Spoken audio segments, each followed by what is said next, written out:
Hello students, अस्सलाम वालेकुम। कैसे हैं आप? ठीक ठाक हैं? उम्मीद है आप सब खैरियत से होंगे। जो आज का हमारा टॉपिक है वो है design of good and services. Design of good and services chapter को हमने दो पार्ट्स में डिवाइड किया है। अभी हम आज इसका पार्ट वन पढ़ेंगे और उसको देखेंगे क्या है इसमें। So start with the outline. This is about the global company profile. उसमें कुछ एग्जांपल्स हैं, गुड्स एंड सर्विसेज सिलेक्शन है, फिर product strategy, options, support, comparative advantage, product life cycle के बारे में पढ़ेंगे। इसमें हम इसमें फिर लाइफ साइकिल एंड स्ट्रेटजी के बारे में पढ़ेंगे और फिर हम इसमें प्रोडक्ट बाय वैल्यू एनालिसिस के बारे में पढ़ेंगे कि प्रोडक्ट बाय वैल्यू एनालिसिस क्या होता है। इसमें पढ़ेंगे हम न्यू प्रोडक्ट्स कैसे बनाते हैं, उनकी अपॉर्चुनिटीज़ क्या होती हैं। फिर हम इसमें पढ़ेंगे प्रोडक्ट डेवलपमेंट सिस्टम के बारे में। ये हम जाके पढ़ेंगे नेक्स्ट इसके लेक्चर में। तो ये फिर प्रोडक्ट डिज़ाइन के साथ इश्यूज हैं, हम वो पढ़ेंगे। टाइम बेस्ड कंपटीशन वगैरह, फिर डिफाइनिंग प्रोडक्ट, तो उसके डॉक्यूमेंट्स, ये सारी डिटेल्स हैं जो हम लोगों ने पढ़नी है इस चैप्टर में। सो आगे देखते हैं। ये इसके हमारे लर्निंग ऑब्जेक्टिव्स हैं जी। Define product life cycle, describe a product development system, build a house of quality, describe how time based competition is implemented, then describe how products and services are defined, prepare the document needed for production, describe the customer participation in the design and production of services, apply decision trees to product issues. So let's start with the product decision. कहता है जी, the good और services the organization provides the society. Product decision आप कैसे करते हैं? ये basically होता क्या है, ये वो चीज़ें हैं जो ऑर्गेनाइजेशन सोसाइटी के लिए बनाती हैं। यहाँ वो गुड्स हो सकती हैं या वो सर्विसेज हो सकती हैं। तो क्योंकि ये दो चीज़ें ही बना सकते हैं, हम लोग दो ही काम कर सकते हैं। या हम कुछ मैन्युफैक्चरिंग कर सकते हैं या हम कुछ सर्विसेज दे सकते हैं। Top organisations typically focus on core products. और कहता है जी, जो आपकी कोर बेसिक ऑर्गेनाइजेशंस होती हैं, जो बड़ी होती हैं और टॉप पे होती हैं, they focus on your core products. वो कोर प्रोडक्ट्स पे फोकस करती हैं क्योंकि उनकी रनिंग वॉल्यूम ज़्यादा होता है। तो अगर उस पर प्रॉफिट मार्जिन थोड़ा भी रखें, लेकिन जब वो वॉल्यूम्स मल्टीप्लाई करते हैं तो इवेंचुअली उनका प्रॉफिट मार्जिन बहुत बढ़ जाता है। फिर कहते हैं customers buy satisfactions, not just a physical good और पर्टिकुलर सर्विसेज। जो कस्टमर्स होते हैं वो सेटिस्फैक्शंस खरीदते हैं, ना कि फिजिकल गुड और पर्टिकुलर सर्विस। जैसे फॉर इंस्टेंस आप किसी ब्रांड पे शॉपिंग के लिए जाते हो, तो इवेंचुअली आप उसी ब्रांड पे जाओगे जिस पे आपको एक ट्रस्ट है, जिस पे आप बार बार जाते हो और you like the products of that particular company. इसी तरह सर्विसेज में आते हैं, अगर जैसे हमारा जो फैमिली डॉक्टर होता है, फिजिशियन होता है, वो एक ही बंदा होता है, सारे उसी के पास जाते हैं। Fundamental to an organization strategy with implications throughout the operations functions. हम देखना है कि जी फंडामेंटल्स क्या हैं ऑर्गेनाइजेशन स्ट्रेटजी के साथ, और उसके implications क्या हैं ऑपरेशंस फंक्शंस के ऊपर।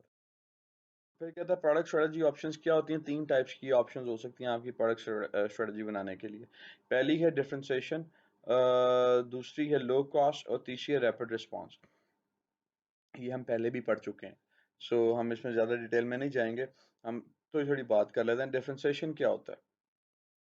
आप अपने आप को डिफरेंशिएट करते हो अमंग द कंपीटर्स और other companies in the market.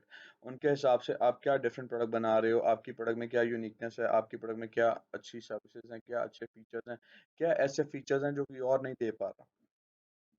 उसकी एग्जांपल दी हुई है इसमें शिल्डाइस हॉस्पिटल की, तो वो आपकी बुक में केस गिवन है। फिर कहता है जी लो, दूसरी स्ट्रेटजी है हमारी लो कॉस्ट। लो कॉस्ट क्या होता है कि आप अब इकोनॉमीज ऑफ स्केल को अचीव कर लेते हो। आप इतनी सस्ती प्रोडक्ट बनाने लग जाते हो कि कोई आपका कंपटीटर आपकी प्राइस को कम्पीट नहीं कर सकता। तो फॉर इंस्टेंस आप बल्क में बना रहे हो तो आपको प्रोडक्ट ऑटोमेटिकली चीप पड़ेगी। अब हम एक एग्जांपल एज्यूम करते हैं कि आप एक प्रोडक्ट बना रहे हो, आप इकोनॉमीज ऑफ स्केल को अचीव कर रहे हो, आपको उसकी कॉस्ट पड़ रही है 16 रुपीज़ पर यूनिट, क्योंकि आप बहुत ज़्यादा यूनिट्स बना रहे हो, बल्क में बना रहे हो। ऑन द अदर साइड आपका कंपटीटर वही प्रोडक्ट बना रहा है जो उसको कॉस्ट कर रही है 18 रुपीज़ की। अब वो 18 रुपीज़ की बना के आपके साथ compete नहीं कर सकता। आप 16 की बना के 18 में बेच सकते हो, लेकिन वो 18 की बना के 18 में नहीं बेच सकता। आपको 18 में बेचने में भी 2 रुपये प्रॉफिट आ रहा है पर यूनिट। आपको सस्ती क्यों पड़ रही है? क्योंकि आप इकोनॉमी जो स्केल को अचीव कर लो कॉस्ट पे बना रहे हो without sacrificing the quality of a product. फिर थर्ड आ जाता है रैपिड रिस्पांस। तो तीसरी हमारी प्रोडक्ट स्ट्रेटजी है वो क्या है? रैपिड रिस्पांस है। रैपिड रिस्पांस का मतलब है क्विक रिस्पांस। आप कितना क्विकली रिस्पांस कर रहे हो चीज़ों को लेके। अब आजकल के दौर में कस्टमर जो है वो प्रोडक्ट और सर्विसेज नहीं खरीदते, they buy actually after sale services, कि हमें सर्विसेज आप कैसी दे रहे हैं। अगर हमारी प्रोडक्ट में या सर्विस में इशू आता है तो क्या आप उसको एड्रेस करते हैं? क्या आप उसको रिजॉल्व करते हैं? Are you ready to address it? Are you ready to resolve it? इसी तरह जो कंपनीज अच्छी प्रोडक्ट सर्विसेज देती हैं उनके कस्टमर्स बढ़ जाते हैं, कस्टमर उन पर ट्रस्ट करना शुरू कर देते हैं क्योंकि कस्टमर को चाहिए ही आफ्टर सेल सर्विसेज अच्छी हैं। So it's all about the giving a good and better all after sale service to your customers. जो कंपनीज नहीं देंगी इवेंचुअली कस्टमर उनको प्रोडक्ट को यूज करना छोड़ देंगे क्योंकि कस्टमर एक बार तो प्रोडक्ट परचेज कर लेता है लेकिन हमारा मकसद एक दफा प्रोडक्ट बेचना नहीं होता। For us more important thing is the retention of the customer. So retention of the customer कैसे हो सकती है? अगर हम लोग कस्टमर को रिटेन कर रहे हैं बाय गिविंग गुड रिस्पॉन्स, उनकी क्यूरीज को एड्रेस कर रहे हैं, उनकी प्रॉब्लम्स को सॉल्व कर रहे हैं। फिर बात करें प्रोडक्ट लाइफ साइकिल की। लाइफ साइकिल क्या होता है? आप लोगों को पहले भी हम पढ़ चुके हैं इस बारे में। लाइफ साइकिल का मतलब है the life of a product, कि वो प्रोडक्ट स्क्रैच से लेके बनने से लेके अपने शेल्फ तक पहुंचने में और वहां से बिक के कंज्यूमर के यूज में आने तक की उसकी जो लाइफ है वो क्या है हमारी प्रोडक्ट लाइफ साइकिल। उसकी प्रोडक्ट लाइफ वो डिपेंड करती है कि कितनी देर, जैसे फ्रूट्स की शेल्फ लाइफ कम होती है तो उसका प्रोडक्ट लाइफ साइकिल कम होता है, लेकिन जैसे गाड़ियाँ ऑटोमोबाइल्स हैं उनकी लाइफ ज़्यादा होती है तो उनका लाइफ साइकिल ज़्यादा होता है। तो कहते हैं be any length from a few hours to decades, आपकी प्रोडक्ट की लाइफ कुछ घंटों से लेके कुछ डिकेड्स तक हो सकती है, कि आपके कुछ जैसे प्रोडक्ट्स हैं वो लॉन्ग लास्टिंग होती हैं, वो डिकेड्स तक चलती हैं। ठीक हो गया। फिर कहता है जी the operation function must be able to introduce new product successfully. Basically operation department का काम है नई प्रोडक्ट बनाना, प्रोडक्ट डेवलपमेंट की तरफ जाना। तो कहता है ऑपरेशन फंक्शन जो है उसका काम है क्या करना, कि प्रोडक्ट में नई नए फीचर्स इंट्रोड्यूस करना, नई प्रोडक्ट्स बनाना, कैसे कैसे वो प्रोडक्ट बनाते जाते हैं, ये उसका काम है डिपार्टमेंट का। तो जितना अच्छा आपका ऑपरेशन डिपार्टमेंट इक्विप्ड होगा, जितनी वो टेक्नोलॉजी से अपडेटेड होगा, जितने वो न्यू आइडिया से अपडेटेड होगा, उतनी अच्छी प्रोडक्ट डेवलपमेंट करेगा। ये कुछ इसके ग्राफ्स गिवन है हमें कि आपका प्रोडक्ट लाइफ साइकिल क्या होता है। इसकी 4 स्टेजेस होती हैं: इंट्रोडक्शन, ग्रोथ, मैच्योरिटी और डिक्लाइन। इंट्रोडक्शन स्टेज होती है प्रोडक्ट की, वो एक इनिशियल स्टेज होती है जिसमें आपके प्रोडक्ट में इतनी एक्यूरेसी नहीं आती है। आप प्रोडक्ट बना रहे होते हो, उसके बाद उसमें चेंजेस जो आ रही होती हैं कस्टमर की रिक्वायरमेंट पे, वो चेंजेस कर रहे होते हो। उसे करते करते करते आपकी प्रोडक्ट एक नेक्स्ट स्टेज पे जाती है जो कि ग्रोथ स्टेज है। एक वो एक ऐसी स्टेज है जहाँ पे प्रोडक्ट में अब चेंजेस इतनी ज़्यादा नहीं होती, प्रोडक्ट आपकी स्टेबल हो गई। अब आपको उसकी ग्रोथ की तरफ लेके जाना है तो उसमें जो बहुत नॉमिनल चेंजेस आ जाती हैं। ग्रोथ के बाद आपका नेक्स्ट स्टेज आता है मेच्योरिटी। मेच्योरिटी एक ऐसी स्टेज है जहाँ पे आपके सेल्स, रेवेन्यू और नेट प्रॉफिट जो है वो बहुत पीक पे होते हैं। अब यहाँ पे आप क्या करते हो, यहाँ पे आके आपको अपनी प्रोडक्ट को स्टेबल करना है। स्टेबल किस तरह से करना है, कि अगर आप उसमें मार्केट में कंटेन कर लेते हो, उसको रिटेन कर लेते हो, तो वो डिक्लाइनिंग फेज में नहीं जाएगी। वरना इसके बाद नेक्स्ट फेज क्या आता है, वो डिक्लाइनिंग फेज आता है, प्रोडक्ट आपकी डिक्लाइनिंग की तरफ चली जाती है फिर। ओके, अब प्रोडक्ट लाइफ हम डिटेल में पढ़ लेते हैं क्या कहता है। इंट्रोडक्शन कहता है फाइन ट्यूनिंग में warrant unusual expense for research, product development, process modification, enhancement, supply development. अगर हम चीज़ें अच्छे से एक्सप्लोर करें, चीज़ों को अच्छा से डिज़ाइन करें, तो इसके लिए हमें क्या करना पड़ता है? इसके लिए हमें ज़रूरी है पहले हम रिसर्च करें। हम प्रोडक्ट के बारे में डिटेल एनालिसिस करने के बाद, रिसर्च करने के बाद किसी कंक्लूजन पे जाएँ कि हमने क्या करना है। फिर कहता है हम प्रोडक्ट डेवलपमेंट की तरफ जाएँ। जब प्रोडक्ट डेवलपमेंट की तरफ जाएँ तो हम इस तरह की प्रोडक्ट डेवलप करें कि उसमें फ्लॉज़ कम से कम हो, कस्टमर की एक्सपेक्टेशंस के अकॉर्डिंगली हो। फिर कहता है प्रोसेस मॉडिफिकेशन एंड एनहांसमेंट है, कि आप उसको क्या मॉडिफाई कर रहे हो, प्रोडक्ट को क्या चीज़ें एनहांस कर रहे हो उसमें। क्योंकि अगर आप मॉडिफिकेशन नहीं करोगे, एनहांसमेंट्स नहीं करोगे तो इवेंचुअली आपकी अपनी प्रोडक्ट जो है वो खत्म हो जाएगी। फिर कहता है सप्लायर डेवलपमेंट। आपने यहाँ पे सप्लायर्स को भी डेवलप करना है, कि आपकी प्रोडक्ट ये नहीं कि सब बना के आपने स्टोर्स में या वेयर हाउसेज में रख दी। आपकी प्रोडक्ट को बनने के बाद मार्केट में जाना है। जब प्रोडक्ट मार्केट में जाती है तो क्या होता है, आपको वहाँ पे सप्लायर्स चाहिए हैं जो कि प्रोडक्ट को आगे डिस्ट्रीब्यूट कर सकें, और आपको वो सप्लायर्स भी चाहिए जो आपको रॉ मटेरियल उसी क्वालिटी का हमेशा से प्रोवाइड करें जो आपने इनिशियल फेज में प्रोडक्ट के लिया था। Then we come to the growth stage. Growth कहती है product design begins to be stabilized. इसमें obviously बात है आपका डिज़ाइन stabilize हो जाता है, आप forecasting capacity में आ जाते हो और वो forecasting आपके लिए necessity बन जाती है। Adding और enhancing capacity में भी necessary, यहाँ पे अपनी capacity को enhance करते हो या और बहुत सारी चीज़ें add करते हो ताकि आप अपनी ज़्यादा से ज़्यादा प्रोडक्ट बना सको। Then it comes to the maturity. Third stage क्या है जी? maturity stage है, कहता है competitors now established। जब obviously बात है आपने एक प्रोडक्ट बनाई और वो अच्छी बनने लग गई तो आपकी उस प्रोडक्ट के competitors बन जाएंगे। अब high volume innovation production may be needed आपको हाई वॉल्यूम प्रोडक्शन का चाहिए, इनोवेटिव प्रोडक्शन चाहिए आपको, ताकि आप अच्छी और सस्ती प्रोडक्ट बना सको। फिर कहता है improve cost control reduction in options pairing down of product lines. अब इसमें क्या करो, अपनी कॉस्ट को रिड्यूस करो ताकि आप मार्केट में उसकी कॉस्ट पे कम्पीट कर सकें, क्योंकि प्रोडक्ट में जब आपके कंपेटिटर्स आ गए, कुछ ना कुछ तो आपको अपने पास एक ऐसा पॉइंट रखना पड़ेगा जिसमें आप आगे प्रोडक्ट को कम्पीट कर रहे हो, और इस तरह से कम्पीट कर रहे हो कि आपके कंपेटिटर्स उस पॉइंट पे नहीं आ सकते, वो आपको कम्पीट नहीं कर सकते। तो उसके लिए अपनी कॉस्ट कटिंग है, कॉस्ट कंट्रोलिंग है। हम उसमें ऑप्शंस रिडक्शन की बात करते हैं, प्रोडक्ट लाइन को पेयरिंग कर लेते हैं ताकि मिनिमम टाइम के साथ हम मैक्सिमम प्रोडक्शन ले सकें। Then the last stage is the decline stage. हमने पहले भी बात कर चुके हैं, डिक्लाइन स्टेज पे क्या होता है, unless product makes a special contribution to the organization must plan to terminate offerings। Usually company क्या करती हैं, अपनी प्रोडक्ट को एक सर्टेन टाइम पीरियड के बाद खुद ही डिक्लाइनिंग स्टेज पे ले जाती हैं, खुद ही उसको विड्रॉ कर लेती हैं या डी मार्केटिंग कर देती हैं ताकि कोई नई प्रोडक्ट इंट्रोड्यूस कर सकें। अनलेस अनटिल आपकी प्रोडक्ट कोई ऐसी है जो नेसेसिटी है, जो कि कभी भी डिक्लाइन नहीं हो सकती। जैसे फॉर एग्जांपल ब्रेड आप बनाते हैं, तो ब्रेड का कोई भी डिक्लाइनिंग पीरियड नहीं आएगा। सो इसकी कॉस्ट का कुछ एनालिसिस है हमारे पास, तो it's just for the information.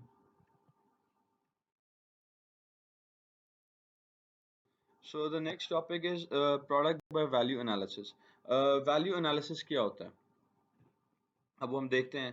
कहता है list products in descending order of the individual dollar contribution to the firm, कि आपने प्रोडक्ट को डिसेंडिंग ऑर्डर में लिखना है, बड़े से छोटे की तरफ जाना है, और इस तरह लिखना है कि उसका एक्चुअल कंट्रीब्यूशन क्या है फर्म में, कितना कंट्रीब्यूट किया उन्होंने फर्म की टोटल वैल्यू में। Means I'm talking about the contribution in terms of money, how much money they are bringing back to the firm, how much profit they given to the firm। कहता है list the total annual dollar contribution of the product। और फिर इसमें क्या करो, annual dollar contribution उसका total जो है वो लेस डाउन कर लो कि ये प्रोडक्ट टोटल हमारी इतनी बिकी है, इससे इतना रेवेन्यू आया, इतना हमारा प्रॉफिट है। फिर कहता है health management evaluate alternative strategies. इसका फायदा क्या होगा, अब आप देखोगे जो प्रोडक्ट्स आपकी ज्यादा नहीं बिक रही हैं, जो प्रोडक्ट्स में आप मुझे कॉस्ट ज्यादा है पर उसके रिटर्न आपको इतना नहीं आ रहा, आप उसका उसके लिए अल्टरनेट स्ट्रेटजीज बना सकते हो। हम उसकी प्रोडक्शन कम कर सकते हैं, मिनिमाइज कर सकते हैं। तो इस तरह से क्या होगा, हम अपने प्रॉफिट मार्जिन को बढ़ा सकते हैं। एक उसके कुछ हमारे पास एक एग्जांपल है फर्नीचर फैक्ट्री की, तो इसको आप देख लीजिएगा बस। Okay, now let's talk about the new product opportunities. आपको न्यू प्रोडक्ट अपॉर्चुनिटीज क्या हैं। कहता है अंडरस्टैंडिंग द कस्टमर। पहली चीज आपको क्या है कि आप अपने कस्टमर्स को समझो। कस्टमर को क्यों और कैसे समझना है, कस्टमर्स को इसलिए समझना है कि उनकी रिक्वायरमेंट्स क्या हैं, कस्टमर आपसे क्या चाह रहा है, कस्टमर कंपनी से क्या चाह रहा है, किस तरह की प्रोडक्ट्स को वो पसंद करेगा, किस तरह की प्रोडक्ट्स को लेना चाह रहा है। फिर कहता है इकोनॉमिक चेंज देखो कि इकोनॉमिक चेंज क्या आ रहा है, क्या बाइंग कैपेसिटी कस्टमर्स की बढ़ रही है, क्या बाइंग कैपेसिटी कस्टमर्स की कम हो रही है, क्या एवरेज इनकम हमारी बढ़ रही है या एवरेज इनकम हमारी कम हो रही है। ये सारे फैक्टर इसमें इंक्लूड हो जाते हैं। फिर क्या था सोशियोलॉजिकल एंड डेमोग्राफिक चेंज क्या आ रहा है, मीन सोसाइटी की एक्सपेक्टेशंस क्या आ रही हैं, अब सोसाइटी किस तरफ जा रही है। फिर कहता है टेक्नोलॉजिकल चेंज क्या आ रहा है, टेक्नोलॉजी किस तरह से मूव कर रही है। अगर हम अपने मोबाइल फोन्स को देखें या लैपटॉप्स को देखें, हमारी टेक्नोलॉजी में बहुत डिजास्टर चेंज आते हैं, हम टेक्नोलॉजी वाइज बहुत ज़्यादा एडवांस होते जा रहे हैं। फिर कहते हैं पॉलिटिकल और लीगल चेंज क्या है, क्या उस जगह पे जहाँ पे हम काम कर रहे हैं गवर्नमेंट स्टेबल है, अगर गवर्नमेंट स्टेबल है तो फिर तो गुड है ना, फिर तो हमें बड़े इन्वेस्टमेंट्स कर देने चाहिए। उसमें लीगल चेंज क्या आ रहा है, क्या उस मुल्क के रूल्स रेगुलेशंस, क्या उस पर्टिकुलर इंडस्ट्री के रूल्स एंड रेगुलेशंस चेंज नहीं हो रहे, अगर वो हो रहे हैं तो उनको कैसे मैनेज करना है। फिर कहता है मार्केट प्रैक्टिसेस क्या हैं, प्रोफेशनल स्टैंडर्ड्स क्या हैं, सप्लायर्स कौन लोग हैं, डिस्ट्रीब्यूटर्स कौन लोग हैं। कि हम लोग ये सारा काम करने से पहले सारा कुछ देखते हैं कि उसमें अपॉर्चुनिटीज क्या है नई प्रोडक्ट डेवलप करने के लिए। अगर मैंने लेट्स से ए प्रोडक्ट बनानी है, उसका मुझे रॉ मटेरियल कहाँ से मिलेगा, उसके स्टैंडर्ड्स क्या होंगे, उसकी मार्केट प्रैक्टिसेस क्या होंगी, उसके सप्लायर्स कौन लोग होंगे, उसके डिस्ट्रीब्यूटर्स कौन लोग होंगे, प्रोडक्ट को डिस्ट्रीब्यूट कौन करेंगे, कैसे करेंगे।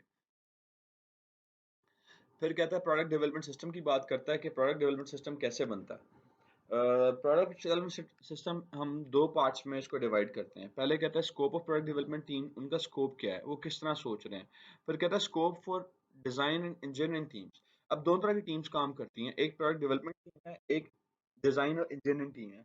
अब देखा जाए तो दोनों टीम्स की बहुत इंपॉर्टेंस है। ऐसा नहीं है कि कोई एक टीम आप बोलो कि यार ठीक है इसकी खैर है, इसकी इतनी इंपॉर्टेंस नहीं है, इस पे हम कॉम्प्रोमाइज कर सकते हैं। We can not compromise on anything. हम किसी भी चीज पे कॉम्प्रोमाइज नहीं कर सकते। हमारे लिए दोनों टीम्स ही इक्वली इंपॉर्टेंट हैं और दोनों की जरूरत है हमें। कैसे? जैसे कहता है ideas, ability, customer requirement, functional specification, product specification, design review, test market, introduction, evaluation। ये सारे स्टेप्स हमें वन बाय वन लेने हैं। आइडियाज कहाँ से जनरेट होंगे? ब्रेनस्टॉर्मिंग सेशन से, मार्केट रिसर्च से। आप रिसर्च करवाओगे, आप मार्केट में सर्वे कंडक्ट करोगे, मार्केट में आप लूपहोल्स देखोगे, किस चीज़ की ज़रूरत है ज़्यादा और कहाँ पे ज़रूरत ज़्यादा है।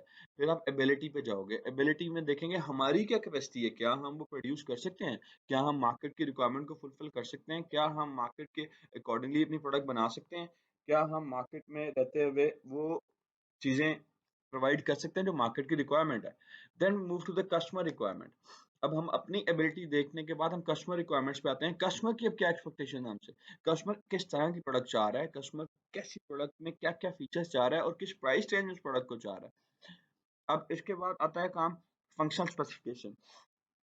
अब यहाँ पे डिजाइन इंजीनियरिंग टीम का काम स्टार्ट हो गया। अब उन्हें देखना है कि अच्छा ये प्रोडक्ट बनानी है, ये आइडिया है, ये हमारी एबिलिटी है, ये कस्टमर की रिक्वायरमेंट है और ये उसके फंक्शन स्पेसिफिकेशंस होनी चाहिए।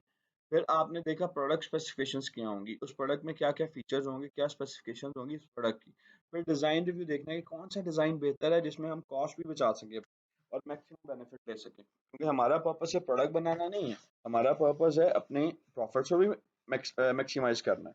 फिर कहता है डिजाइन रिव्यू कि अच्छा अब ये डिजाइन है, इसमें कॉस्ट हमारी कितनी लग रही है और प्रोडक्ट की एफिशिएंसी कितनी इफेक्ट हो रही है। हमने ऐसे पॉइंट पर जाना है जहाँ पे कॉस्ट मिनिमम हो हमारी और हमारी प्रोडक्ट की जो एफिशिएंसी है वो मैक्सिमम हो। फिर कहता है हम टेस्ट मार्केट करते हैं, मार्केट में उसको टेस्ट करते हैं कि क्या वो चीज़ सक्सेसफुल रहेगी मार्केट में या नहीं रहेगी।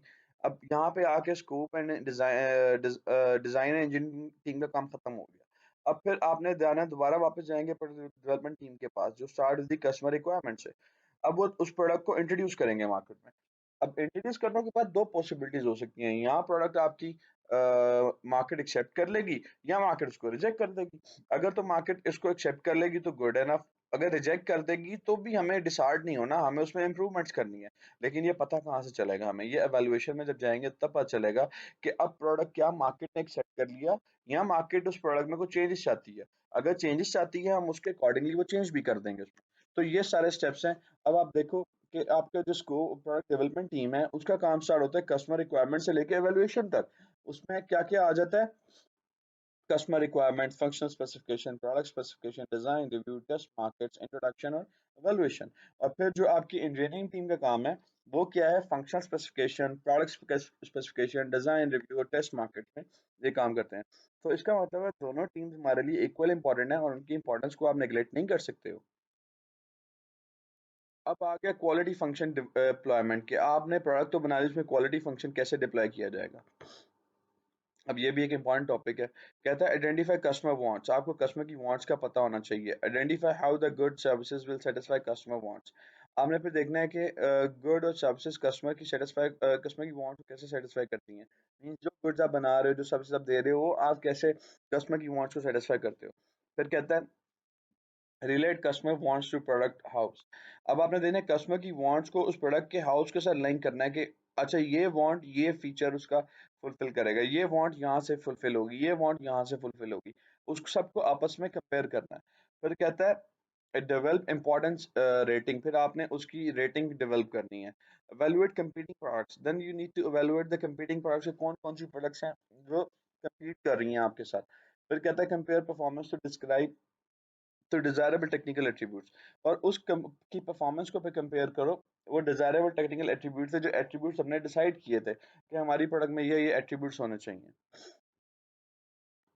देन वो कहता है कि हमने कैसे अपने आप को ऑर्गेनाइज करना है फॉर प्रोडक्ट डेवलपमेंट। हिस्टोरिकली क्या करना है, आर डिस्टिंक्ट डिपार्टमेंट बनाएंगे, duties and responsibilities are defined, difficult to foster forward thinking, आप क्या करोगे उनकी ड्यूटीज डिफाइन करोगे, रिस्पॉन्सिबिलिटीज डिफाइन करोगे और difficult to foster forward thinking को आप इम्प्लीमेंट करोगे। और चैंपियन अप्रोच कहती है product manager drives the product through the product development system and related organizations. कहता है जी प्रोडक्ट मैनेजर क्या करता है, drives the product through the product development system and related organization. वो क्या करती हैं, वो आपके जो प्रोडक्ट मैनेजर्स होते हैं ना, वो ही सारा कुछ कर रहे होते हैं प्रोडक्ट को लेके। प्रोडक्ट डेवलपमेंट सिस्टम को यूज करते हुए और उसकी ऑर्गेनाइजेशंस को मैनेज करते हुए। फिर कहता है टीम अप्रोच, कहता है आप काम करते हो क्रॉस फंक्शनल टीम को बना के या प्रोडक्ट डेवलपमेंट टीम को बना के। क्रॉस फंक्शनल टीम से कहते हैं रिप्रेजेंटेटिव्स फ्रॉम ऑल डिसिप्लिन्स और फंक्शन। क्रॉस फंक्शनल टीम क्या होता है कि हमने पहले पढ़ चुके हैं इस बारे में कि इस टीम में सारी फील्ड के स्पेशल एक एक बंदा होता है, वो अपनी अपनी फील्ड का एक्सपर्ट ही होता है। तो हम एक टीम बना लेते हैं। वो जरूरी नहीं है कि एक टाइम पे एक ही प्रोजेक्ट पे काम कर रहे हो, वो मल्टीपल प्रोजेक्ट्स पे भी काम कर रहे होते हैं। ठीक हो गया।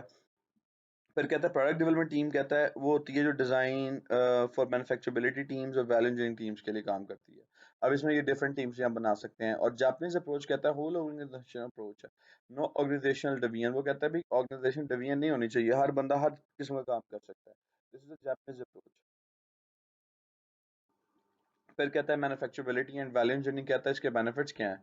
ये सबसे पहले करता है रिड्यूस कम्प्लेक्सिटी ऑफ प्रोडक्ट। आपकी जो वैल्यू इंजीनियरिंग है या मैन्युफैक्चरबिलिटी है, वो प्रोडक्ट की कम्प्लेक्सिटी को रिड्यूस कर देता है। अब फिर कहता है एडिशन स्टैंडर्डाइजेशन ऑफ प्रोडक्ट, फिर स्टैंडर्डाइजेशन उसके ऐड करता है कि अच्छा उसमें ये स्टैंडर्ड्स भी होने चाहिए ताकि प्रोडक्ट में ऑपरेशन स्मूथली रन होते हैं। फिर कहता है improve functional aspects of a product, वो उसके फंक्शनल एस्पेक्ट्स पे भी काम कर रहे होते हैं के फंक्शन एस्पेक्ट क्या क्या होंगे। फिर कहता है improve job design and job safety, वो जॉब डिजाइन और जॉब सेफ्टी को भी बेहतर करने की कोशिश करते हैं। फिर कहता है जी इंप्रूव मेंटेनेबिलिटी और सर्विसेबिलिटी ऑफ द प्रोडक्ट। फिर आप प्रोडक्ट की जो मेंटेनेबिलिटी है या सर्विसेबिलिटी है उसको भी बेहतर करते हो। फिर आ जाता है रोबस्ट डिजाइन। आप इस बारे में बात करें, सारा कुछ हम आगे डिटेल में पढ़ेंगे। अब एग्जांपल है एक cost reduction of a bracket via value engineering से कैसे की। अब उसमें बता रहे हैं कि इनिशियली ब्रैकेट हमें कॉस्ट कर रही थी $3.5 की, बट एट द एंड हमने सारे एनालिसिस करके उस पे उसको ले आए हम 80 सेंट्स पे। अब देखो इस ब्रैकेट का फंक्शन क्या था। ये that's a just a wall hanging bracket है जिसको हमने $3.5 से लेके $0.8 पे ले आए हैं इसको। अब देखें $3.5 की थी, कॉस्टली थी, लोगों की रेंज में नहीं थी ना, इट ऑन 80 सेंट सब लोगों की रेंज में है। हमने उसको वैल्यू इंजीनियरिंग से उसके डिज़ाइन को इस तरह से मॉडिफाई कर दिया कि उसकी जो ड्यूरेबिलिटी जो फंक्शनैलिटी है उस पर कोई इम्पैक्ट नहीं आया, लेकिन कॉस्ट उसकी रिड्यूस हो गई। ये that's just because of the value engineering. Now the next and the important topic is आपके जो इश्यूज हैं प्रोडक्ट डेवलपमेंट के वो क्या है। पहली चीज robust design, modular design, computer aided design, computer aided manufacturing, virtual reality technology, value analysis, environmentally friendly design. ये सारे इश्यूज हैं आपकी प्रोडक्ट डेवलपमेंट के साथ जो हम वन बाय वन करके देखेंगे। 7 इश्यूज हैं ये। Start with the robust design. Robust design कहता है product is designed so that small variation in a production or assembly do not adversely affect the product. कहता है जी प्रोडक्ट को इस तरह से डिजाइन किया जाए कि थोड़ी सी जो उसमें वेरिएशन है उस वेरिएशन से आपकी प्रोडक्ट को अफेक्ट ना हो। मींस कि आपने जो वेरिएशन की है उस वेरिएशन से प्रोडक्ट की जो ड्यूरेबिलिटी है, जो उसके यूजेज है, वो अफेक्ट ना हो। जैसे आपने ब्रैकेट की एग्जांपल देख लें, तो कहता है typical result in lower cost and higher quality. इससे होता क्या है, बेसिकली इससे होता है ये है कि आप इससे अपनी कॉस्ट को रिड्यूस कर लेते हो और क्वालिटी को हाई कर लेते हो। इंजीनियरिंग का पर्पस यही है कि हम अपनी कॉस्ट को कैसे और कहाँ से सेव कर सकते हैं। मॉडुलर डिजाइन कहता है कि प्रोडक्ट डिजाइन इन specially segmented components. Modular design कहता है कि आप प्रोडक्ट्स को डिजाइन करते हो सेगमेंटेड कंपोनेंट्स में। सेगमेंटेड कंपोनेंट्स क्या कहते हैं कि आप किस तरह से छोटे छोटे पार्ट्स में प्रोडक्ट को डिजाइन करते हो। आप छोटे छोटे प्रोडक्ट पार्ट्स में प्रोडक्ट को डिजाइन करते हो तो उससे होगा क्या, आपके प्रोडक्ट जो है वो इकोनॉमिकली काफ़ी इफेक्टिव हो जाएगी। फिर कहता है add flexibility to both production and marketing. अब उसमें हम फ्लेक्सिबिलिटी ऐड कर देते हैं प्रोडक्शन में भी और मार्केटिंग में भी ताकि हमारे पास बजट बच सके और हम उसके प्रॉपर्ली यूज़ कर सकें। फिर कहता है improve ability to satisfy customer requirements. हम अपनी एबिलिटी को इम्प्रूव करते हैं अपनी कस्टमर की रिक्वायरमेंट्स को फुलफिल और सेटिस्फाई करने के लिए। फिर कहता है कंप्यूटर एडेड डिज़ाइन क्या होते हैं। अब कंप्यूटर एडेड डिज़ाइन पहले हम वैसे बात कर लेते हैं जनरली, बाद में इसको पढ़ भी लेते हैं। कहता है कोई भी डिज़ाइन जो आप कंप्यूटर की मदद से लेते हो। आजकल हम देखो टेक्नोलॉजी के दौर में है, we are living in IT world. IT world में everything is related with the computers. हम हर चीज़ कंप्यूटर पे शिफ्ट कर रहे हैं, ऑटोमेशन पे जा रहे हैं, आर्टिफिशियल इंटेलिजेंस को यूज़ कर रहे हैं। कहता है using using computer to design products and prepare engineering documentation. आप क्या करते हो, डिज़ाइन बनाने के लिए कंप्यूटर को यूज़ करते हो, अपने इंजीनियरिंग डॉक्यूमेंटेशन के लिए भी कंप्यूटर का यूज करते हो। शॉर्टर डेवलपमेंट साइकिल्स होते हैं, इंप्रूव एक्यूरेसी, लो कॉस्ट होती है। उससे होता क्या है, आप काम करने से पहले ही कंप्यूटर में उसका डिजाइन बना के देख लो, okay okay this product gonna look like this. फिर कहता है information and design can be deployed world wide. अब वो चीज़ आप एक जगह बना रहे हो, पूरी वर्ल्ड में डिप्लॉय की जा सकती है, क्योंकि हम उसको with the help of computers बना रहे हैं और we have different networks to share the things. फिर कहता है extensions of computer aided design क्या है? Design of manufacturing and assembly, DFMA, solve manufacturing problems during the design stage. आपके डिज़ाइन स्टेज पे मैन्युफैक्चरिंग प्रॉब्लम्स सॉल्व हो जाए, जैसे 3D आपके प्रिंटर्स आ गए हैं। फिर कहता है 3D object modelling, small prototype development है। फिर कैड थ्रू द इंटरनेट है, international data exchange through step, आप इस तरह डिफरेंट डाटा एक्सचेंजेस भी यूज़ कर सकते हैं। कहता है कंप्यूटर एडेड मैन्युफैक्चरिंग। अब ये कंप्यूटर एडेड मैन्युफैक्चरिंग क्या होती है? कहता है जी, यूटिलाइजेशन और specialized computer and programs to control manufacturing equipment. अब आपने देखा होगा जितनी भी मशीन्स आती हैं वो डिजिटल होती हैं। जितनी भी मैन्युफैक्चरिंग यूनिट्स हैं उनके साथ एक छोटा सा कंप्यूटर लगा होता है, उसमें कमांड देते हो, वो अपना काम परफॉर्म करना शुरू कर देता है। ज़्यादातर हम लोग जो है वो आईटी को यूज़ करते हुए पॉजिटिव चीज़ों की तरफ चले गए हैं। अब वो पॉजिटिव चीज़ें क्या करती हैं, वो हमारे लिए काम कर रही होती हैं। उसमें होता क्या है, एक्यूरेसी पहली प्रोडक्ट से लेके लास्ट यूनिट तक सेम रहती है, क्योंकि आपने एक दफ़ा प्रोग्राम सिस्टम में डाल दिया, अब सिस्टम ने हमेशा उसी प्रोग्राम को रन करना है। तो कहता है often driven by the CAD system, CAD और कैम। ये बेसिकली कंप्यूटर डिजाइन में इनको मिला के इस्तेमाल किया जाता है। अब कहता है बेनिफिट्स ऑफ सी कैड और सीएम क्या है? प्रोडक्ट क्वालिटी है उसकी वो सेम रहती है, शॉर्टर डिज़ाइन टाइम है, आपने एक दफ़ा डिज़ाइन कर दिया फिर वो चलता रहेगा। प्रोडक्शन कॉस्ट रिडक्शन है कि इसमें प्रोडक्शन कॉस्ट रिड्यूस हो रही है, क्योंकि आप में एरर्स नहीं आ रहे, एक्यूरेसी हर प्रोडक्ट की सेम है। फिर कहता है डेटाबेस अवेलेबिलिटी है आपको, ऑब्वियसली डिफरेंट डिज़ाइन की डेटाबेस अवेलेबिलिटी है, न्यू रेंज ऑफ कैपेबिलिटीज़ है आपके पास, कि आपकी प्रोडक्ट की रेंज बहुत अच्छी है। Then let's talk about the virtual reality technology. Virtual reality technology क्या है? अब लेटेस्ट आपने देखा होगा आजकल वीआर ग्लासेस होते हैं, उनसे लगा के आप फील करते हो कि आप एक्चुअली वो फील कर रहे हो, आप उस चीज में चले गए हो। तो ये वही चीज है। कहता है computer technology use to develop a interactive 3D model for a product from the basic of CAD data. आप कंप्यूटर डिजाइन से डाटा उठाते हो और उसका 3D मॉडल बना लेते हो, वो आपको एक्चुअल रियलिटी दिखा रहा होता है, बस उसका वर्जन छोटा होता है। तो कहता है allows people to see in finish design before a physical model is built. उसका फायदा क्या है? आपने घर बनाना है, आप किसी के पास गए, आपसे कहा यार मुझे वर्चुअल रियलिटी मॉडल बना दो, इसका 3D मॉडल बना दो। वो आपको घर बनाने से पहले ही घर छोटा सा बना के दिखा देगा, your house gonna look like this. उसमें कलर कॉम्बिनेशन, कलर स्कीम्स वगैरह सारी चीजें ऐड कर सकते हो। Very effective in large scale design such as plant layout वगैरह, जैसे कि आपने कोई फैक्ट्री बनानी है उसका आप पहले से लेआउट डिजाइन बना लेते हो। देन वैल्यू एनालिसिस कहता है focus on design improvement during production, that's true. perceive improvement leading either to a better product or a product which can be produced more economically। हम हमारी कोशिश होती है हम एक ऐसी प्रोडक्ट बनाएं जो कुछ ज़्यादा इकोनॉमिकल हो और ज़्यादा सस्ती बने, ताकि वो हर एक की रेंज में हो। That's all from today's lecture. हम इसको आगे कंटिन्यू करेंगे अपना नेक्स्ट लेक्चर में। तो मिलते हैं। अगर इसमें आपको कोई और डिफ़िकल्टी हो तो आप मुझसे पूछ सकते हो, जूम की क्लास में पूछ सकते हो, आप मुझसे व्हाट्सएप पे पूछ सकते हो, ईमेल पे पूछ सकते हो, टेक्स्ट मैसेज पे पूछ सकते हो। There are lot of other ways in which you can ask me about the difficulties you are facing.